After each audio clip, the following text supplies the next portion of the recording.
pienses y que escuches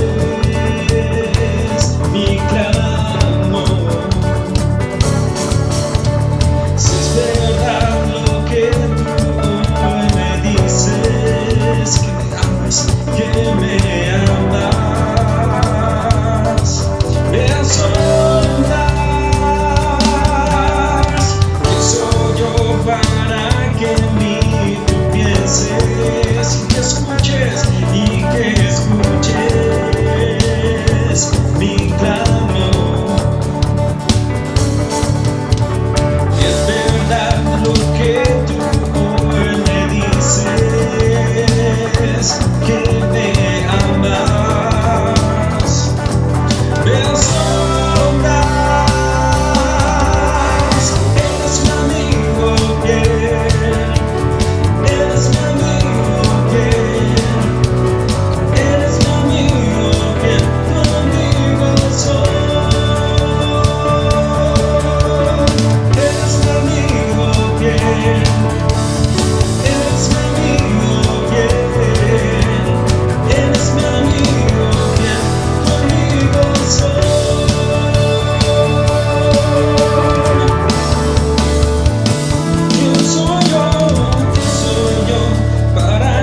Que el Señor les bendiga, bienvenidos. Gracias por su sintonía.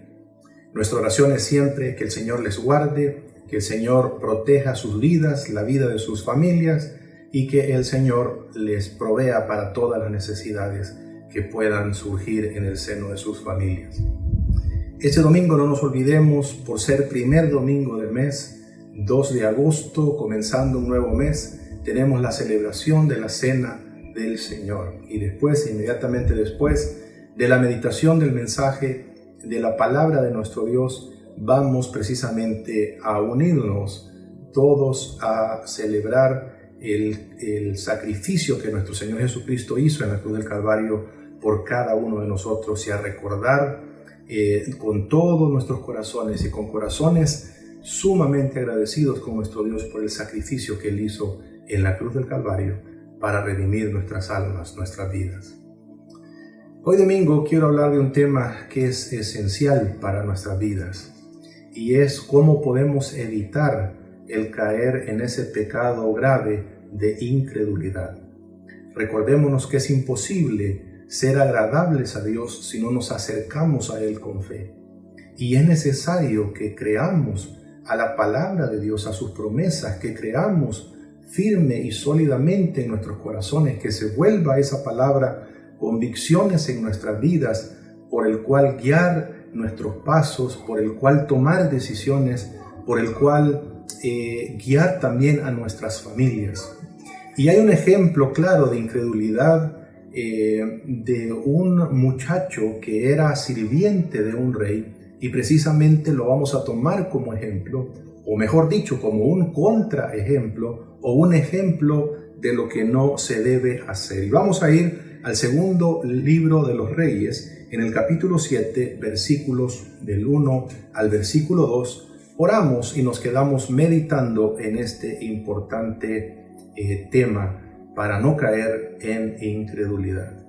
Dice la Escritura: Eliseo contestó: oigan la palabra del Señor que dice así: mañana a estas horas, a la entrada de Samaria, podrá comprarse una medida de flor de harina con una sola moneda de plata, y hasta una doble medida de cebada por el mismo precio. El ayudante personal del rey replicó: no me digas, aun si el Señor abriera las ventanas del cielo, no podría suceder tal cosa. Pues lo verás con tus propios ojos, le advirtió Eliseo, pero no llegarás a comerlo.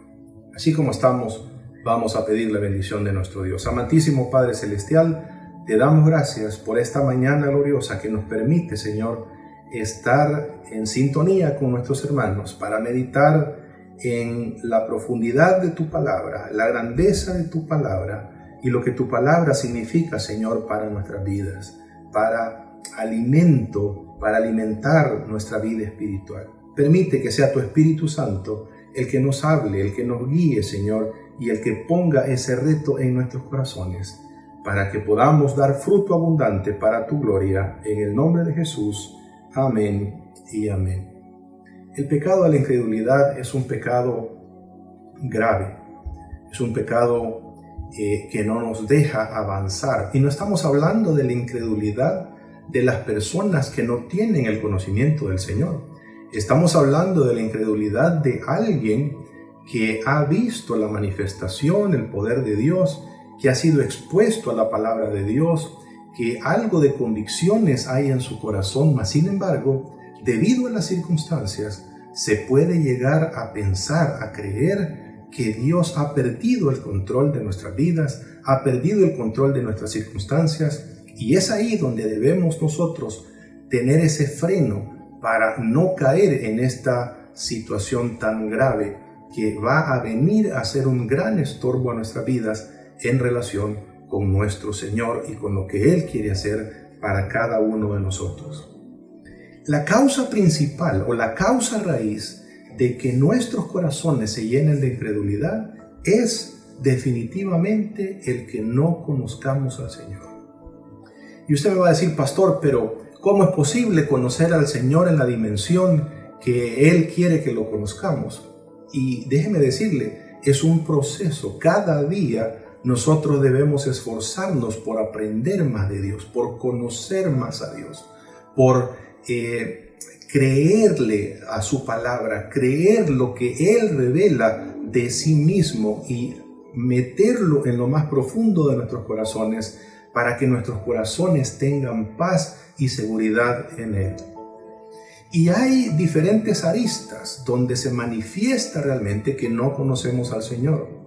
Y lamentablemente podemos conocer mucha Biblia, podemos haber estado muchos años en una congregación, podemos incluso ser hasta pastores, ministros del Evangelio, evangelistas, mas sin embargo no conocer al Señor. Déjeme hablarle de 7 aristas que manifiestan en nuestras vidas que no conocemos al Señor. Primero, ignoramos el poder de Dios. Usted se acordará de unos saduceos que llevaron un caso porque los saduceos no creían en la resurrección y le llevaron este caso al Señor y el Señor le dijo: ustedes desconocen el poder de Dios, no conocen el poder de Dios, que Él es capaz incluso de resucitar muertos.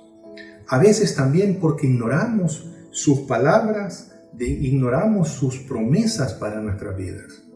¿Cuánta gente, cuántos cristianos hay hoy día que se han ido más por tradiciones, por enseñanzas de hombres, por cuestiones triviales, y en vez de enfocarse, de meditar, de escudriñar la palabra de Dios, que está rica y cimentada de verdades y que nos da también esas promesas que son totalmente fiables, porque nuestro Dios no es hombre para mentir, ni hijo de hombre para arrepentirse. Otra arista de cómo se manifiesta es cuando caminamos lejos de nuestro Dios. Sí, es posible haber recibido a Cristo en nuestros corazones, pero estar lejos de nuestro Dios. Es más, hay muchas personas que bajo las circunstancias actuales en las que vivimos, de esta pandemia, esta situación de gravedad, en vez de acrecentar en su fe, en vez de crecer en su caminar con el Señor, les ha servido para ponerse fríos espiritualmente, para estar en un estado de no búsqueda de Dios, un estado de letargo espiritual. Y comenzamos bien el año, comenzamos buscando el rostro de nuestro Dios, mas sin embargo, poco a poco nos hemos ido alejando de la presencia de nuestro Dios. Y esto se manifiesta con incredulidad en nuestros corazones. Número 4, no nos deleitamos también en la presencia de nuestro Dios. Se nos convierte en una carga pesada, a veces el levantarse el día domingo para el tiempo de oración que tenemos a las 9:30, luego el espacio que tenemos con los niños y luego la meditación de la palabra del Señor. A veces sí queremos, a veces no queremos, estamos como obligados y no es un deleite realmente estar en la presencia de Dios, en sintonía con el Señor, en sintonía con nuestros hermanos en la misma fe, oyendo el mensaje de la palabra del Señor, cantándole a nuestro Dios, adorando su santo nombre. Otra arista más es que queremos analizar todo bajo la perspectiva humana, amados, y la vida espiritual es muy diferente a la lógica humana.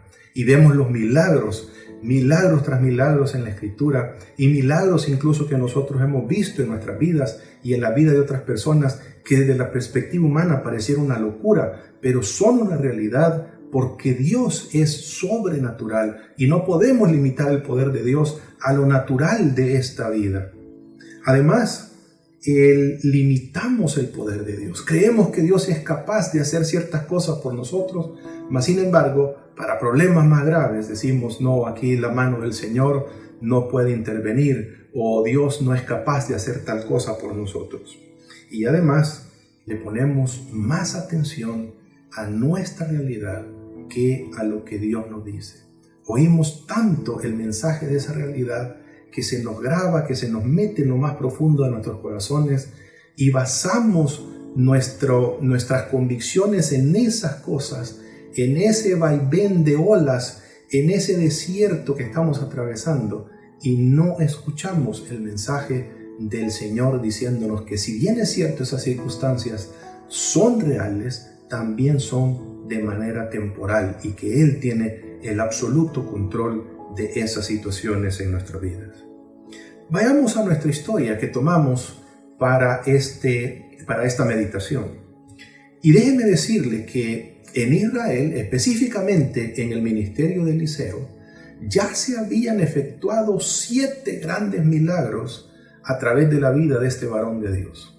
En otras palabras, lo que quiero decir con esto es que ese muchacho que le dijo semejantes palabras al profeta estaba faltando a la verdad de Dios, siendo que ya Dios había plagado de milagros a través del ministerio de este profeta de Dios. Y estamos hablando en el mismo tiempo de Eliseo, el mismo tiempo del rey de Israel, y porque este muchacho era un sirviente personal del rey, también tuvo que haber escuchado los milagros que se hacían, porque eso era una realidad en Israel. Todo esto que pasaba en Israel, cómo Dios obraba en la vida de Eliseo para hacer diferentes milagros, llegaban a la vida, llegaban a los oídos de las personas habitantes de Samaria, de Efraín y de todos los alrededores. Acordémonos que el reino está dividido y es todavía un reino mucho más pequeño donde se conocen todos, se sabe de todos,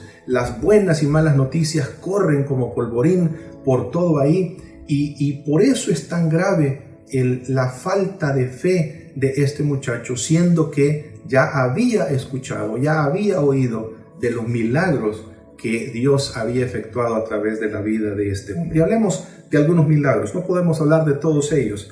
Eliseo, por ejemplo, ya había profetizado de que cuando Moab se rebelaba en contra de Israel, iba a ser derrotado. También a través de él, el aceite de la viuda de aquel profeta, mientras hubieron tinajas, esas tinajas prestadas, ese aceite no cesó, por la palabra que Eliseo había dado de parte de Dios para la vida de esta viuda. Además, una sunamita, una mujer de Sunem, había recibido el milagro en su familia de que un hijo les naciera cuando no podían tener hijos. Y a este mismo hijo que les nació se enfermó de gravedad cuando ya era un muchacho más joven, y el mismo profeta Eliseo se encargó, bajo la soberanía de nuestro Dios, de traerlo nuevamente a la vida después de que había muerto. Además, al gran general sirio Naamán, el Señor también había obrado en la vida de Eliseo para sanarlo de esa lepra.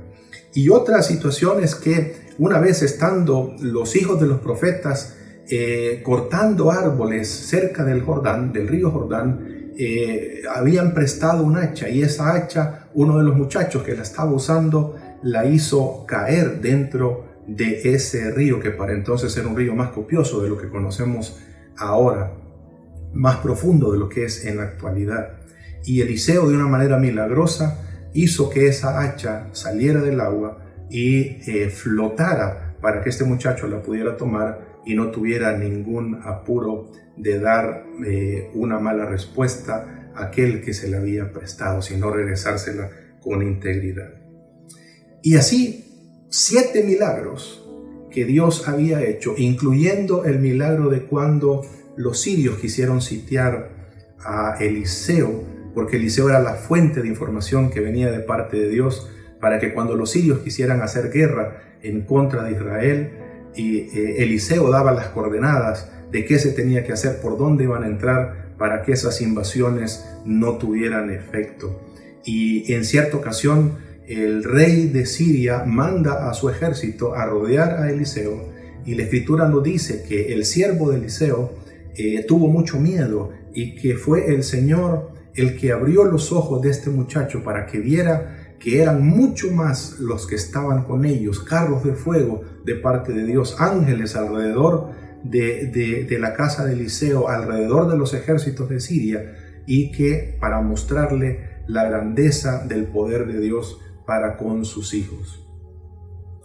Poniendo eso en perspectiva, vamos entonces a entrar en lo que pasó en esta situación. Israel está viviendo una situación totalmente caótica, tanto así que hay madres que han empezado a comerse a sus propios hijos. Y es que el problema surge cuando este rey de Siria trata de sitiar a Samaria, que es la capital del reino de Judá. Y ese sitio duró tanto tiempo que no dejaba entrar ni salir mercaderías, alimentos, absolutamente nada hacia Samaria o hacia fuera de los muros de Samaria. Y así la gente se empezó a llenar de mucha necesidad. El hambre era terrible. Las cosas pocas que habían dentro de esa ciudad comenzaron a encarecerse fuertemente. Dice la Escritura, para que lo referenciemos, está en segundo libro de Reyes capítulo 6 y vamos a leer nada más el versículo 24 y 25. Algún tiempo después Ben-Hadad, que es el rey de Siria, movilizó todo su ejército para ir a Samaria y sitiarla. El sitio duró tanto tiempo que provocó un hambre terrible en la ciudad, a tal grado que una cabeza de asno llegó a costar 80 monedas de plata y un poco de algarroba 5. Era una cuestión terrible para los habitantes de Samaria. Sin embargo, Dios es capaz de cambiar esas realidades. Y el rey, en su preocupación, manda a buscar a Eliseo. Y antes de que el rey llegase, Eliseo está sentado con los ancianos y Eliseo está indignado porque a él le quieren echar la culpa de lo que está sucediendo, y le dice a los ancianos: miren, cierran la puerta de este mensajero, y cerró la puerta precisamente para que el rey llegara a donde estaba, a la casa de Eliseo. Y fue ahí donde Eliseo cuando el rey llegó efectivamente a la casa de Eliseo, y el rey se tenía que apoyar en la vida de este muchacho que lo conocemos como incrédulo, fue donde dijo: el día de mañana, dijo Eliseo, dice el Señor que las cosas van a volver a su precio normal, va a haber abundancia de alimentos, tanto así que no es a la normalidad de los precios que teníamos antes del asedio, sino que los precios van a ser todavía mucho más baratos en alimentos. Y este muchacho fue donde reaccionó de una manera incrédula y dijo: aunque yo viera que Dios abre ventanas en los cielos, aún así no creería que esta palabra se cumpliría. Y el profeta Eliseo lo condenó diciéndole: mira, esto va a suceder mañana porque es palabra de Dios. Aunque te parezca a ti que sea imposible, pero para Dios no hay absolutamente nada imposible. Y por ser incrédulo, tú lo vas a ver con tus propios ojos, mas no vas a disfrutar de esa abundancia, no vas a disfrutar de esa bendición. Y el rey de Israel se regresa sin saber a su palacio, creyéndose todavía que esta situación, si es cierto o no es cierto. Y dice la Escritura que Dios puso en el corazón de 4 leprosos el ir hacia el campamento de los asirios, porque se estaban muriendo de hambre, y se dijeron ellos, dándose fuerzas unos con otros: de todas maneras nos vamos a morir de hambre. Si los sirios no tienen misericordia de nosotros, que nos maten los sirios, pero igual si nos quedamos acá nos vamos a morir. Y dice la Escritura que Dios hizo algo especial para llevar a cabo esa promesa que había salido de la boca de Eliseo para llegar a su cumplimiento. Y dice el versículo 5 al 7 de segundo libro de Reyes, en el capítulo 7: al anochecer se pusieron en camino, pero cuando llegaron a las afueras del campamento sirio ya no había nadie ahí. Esos son los 4 leprosos que se acercaron al campamento sirio. Y era que el Señor había confundido a los sirios, haciéndoles oír el ruido de carros de combate y de caballería, como si fuera un gran ejército. Entonces se dijeron unos a otros: seguro que el rey de Israel ha contratado a los reyes hititas y egipcios para que nos atacaran. Por lo tanto, emprendieron la fuga al anochecer, abandonando tiendas de campaña, caballos y asnos, y dejaron el campamento tal como estaba para escapar y salvarse. La palabra profética, la palabra que es una promesa de Dios para el bienestar de Israel, que había salido de la boca del profeta, llegaba a su cumplimiento. Y Dios había transformado esa gran necesidad, la había transformado en una realidad diferente. la había transformado en una bendición, porque toda la provisión que habían llevado el ejército de Siria había quedado regado alrededor de Samaria. Y ahora todo eso estaba disponible para que la gente de Samaria pudiera salir y apropiarse de esos alimentos y de esos despojos que habían quedado ahí, porque los sirios habían huido, porque Dios los había hecho huir. No dejemos escapar este detalle. Miremos la recompensa de lo que sucedió con este muchacho por ser incrédulo. Dice en el segundo libro de Reyes, capítulo 7, versículo 17. El rey le había ordenado a su ayudante personal que vigilara la entrada de la ciudad. Este es el mismo muchacho que estaba cargando al rey. Pero el pueblo lo atropelló ahí mismo, y así se cumplió lo que había dicho el hombre de Dios cuando el rey fue a verlo. Lo vio, mas sin embargo no pudo disfrutar de la abundancia que venía de parte de Dios como bendición para Samaria. La incredulidad es un pecado grave, y de hecho nos dice la Escritura que no le somos agradables a nuestro Dios si somos incrédulos. Y al igual que este muchacho, podemos caer en este pecado de incredulidad y ver cómo Dios bendice la vida de otras personas, cómo el Señor los saca de deudas, de enfermedades, de problemas de vicios, de problemas familiares, de hijos rebeldes, de idolatrías, de situaciones graves que han estado esclavizando la vida de otras personas. Mas sin embargo, nosotros, por nuestra incredulidad, por la dureza de nuestros corazones, no podemos gozar de esas bendiciones de nuestro Dios para nuestras vidas. Y es necesario que crezcamos en fe. Es necesario no caer en esta situación de incredulidad. Pero ¿qué nos dice Dios que debemos hacer para no caer en este pecado de incredulidad?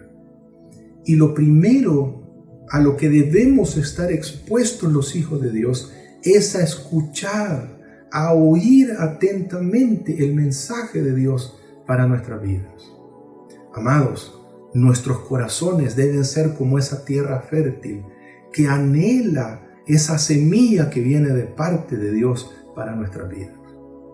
Por favor, amados, no prestemos oídos al amarillismo que existe allá afuera, a las malas noticias que vienen diciendo que son de parte de Dios y no vienen de parte de Dios, o a cosas que el hombre se las inventa, que son invenciones humanas para decirlas, pero que no tienen ningún fundamento en la palabra de nuestro Dios. Es a la voz de nuestro Dios. Dice la Escritura que las ovejas de Dios escuchan la voz del Maestro y le siguen. No escuchan las voces ajenas, escuchan el mensaje de la palabra de Dios. Y dice la Escritura en Romanos capítulo 10, versículo 17. Así que la fe es por el oír, y el oír por la palabra de Dios, no la palabra del hombre, no que yo soñé tal cosa, que el Señor me reveló tal otra, por la palabra bendita de nuestro Dios para nuestras vidas. Hay tanta mala información allá afuera, hay tantas malas noticias allá afuera, que no son palabra de nuestro Dios, que son engaño. Y no nos olvidemos, el Señor fue claro en decirlo, que el que no cree a la verdad, entonces creerá a la mentira. Y los hijos de Dios somos hijos de luz y somos hijos de la verdad. Somos gente guardadora de verdades, y es la palabra de nuestro Dios a la que debemos poner atención, mucho cuidado. Y dice la Escritura que incluso a la palabra de nuestro Dios debemos temblar, porque es Dios hablándonos a nuestras vidas. Cuando escudriñamos su palabra, cuando oímos el mensaje de la palabra de Dios para nosotros, es Dios hablando, trayendo una palabra específica a nuestras vidas, a nuestros corazones, para fortalecernos, para darnos ánimo, para darnos nuevas fuerzas, para darnos nuevos propósitos en nuestras vidas. No escuchemos ni siquiera la voz de las circunstancias, no escuchemos doctrinas de demonios, escuchemos el mensaje bendito de la palabra de nuestro Señor. Además, amados, hoy día se presta mucho para que nosotros los cristianos nos acostumbremos nada más a escuchar palabra de Dios que a veces llena nuestras emociones, pero que no reta realmente nuestras vidas. Y si estamos en una situación así, donde escuchamos el mensaje de Dios, pero ese mensaje de Dios realmente no está produciendo cambios en nosotros, no está señalando nuestro pecado, no está poniendo el dedo en la llaga, que esa llaga la quiere poner ahí el Señor a exposición para que pueda traer sanidad a nuestros corazones.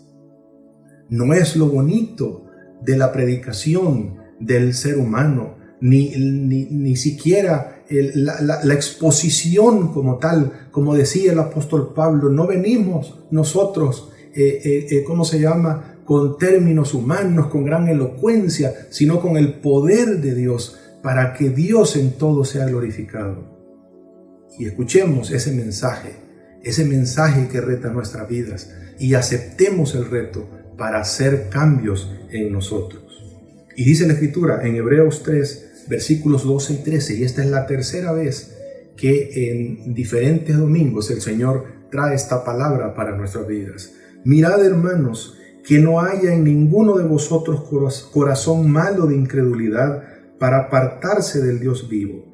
Antes exhortaos los unos a los otros cada día, entre tanto que se dice hoy, para que ninguno de vosotros se endurezca por el engaño del pecado. Creer a una mentira es alejarse del camino del Señor, es no creer a la verdad de nuestro Dios.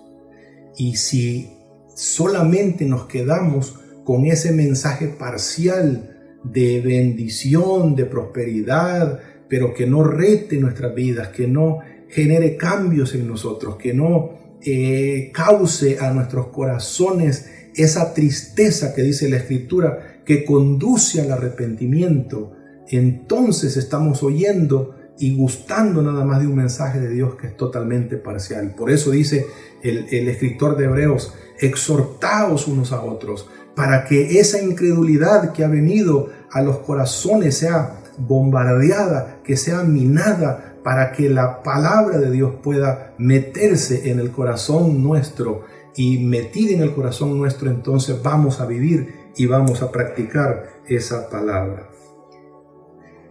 Una tercera cosa que el Señor nos pide es que pongamos nuestra mirada en nuestro Señor Jesucristo. Dice la Escritura, ahí mismo en Hebreos, en el capítulo 12, versículos 1 y 2. Por tanto, nosotros también, teniendo en derredor nuestro tan grande nube de testigos, despojémonos de todo peso y del pecado que nos asedia, y corramos con paciencia la carrera que tenemos por delante, puesto los ojos en Jesús, el autor y consumador de la fe, el cual por el gozo puesto delante de él sufrió la cruz, menospreciando el oprobio, y se sentó a la diestra del trono de nuestro Dios. ¿Cuántas veces menguamos en nuestra vida espiritual porque un ministro de Dios le falló al Señor? Eso es porque tenemos los ojos puestos en ese ministro y no en el Señor. ¿Cuántas veces nos vemos fortalecidos de una manera temporal en nuestra vida espiritual en una campaña porque vino alguien simplemente a predicarnos, a ministrarnos y a hacer que nuestra vida espiritual se fortaleciera, y anhelamos nuevamente que venga para volver nuevamente a activar nuestra vida espiritual, porque estamos poniendo los ojos en los ministros, en la vida espiritual de los ministros, y no realmente en nuestro Señor Jesucristo. Si tenemos nuestra mirada en nuestro Señor Jesucristo, nada nos hará tambalear. Nos mantendremos firmes en nuestra fe. Tendremos firmes nuestras convicciones. Creeremos firmemente el mensaje de nuestro Dios para nuestras vidas, y creeremos también firmemente las promesas de Dios para nuestras vidas. Pero nuestros ojos deben estar enfocados en nuestro bendito Redentor, que está sentado ahora a la diestra de Dios Padre.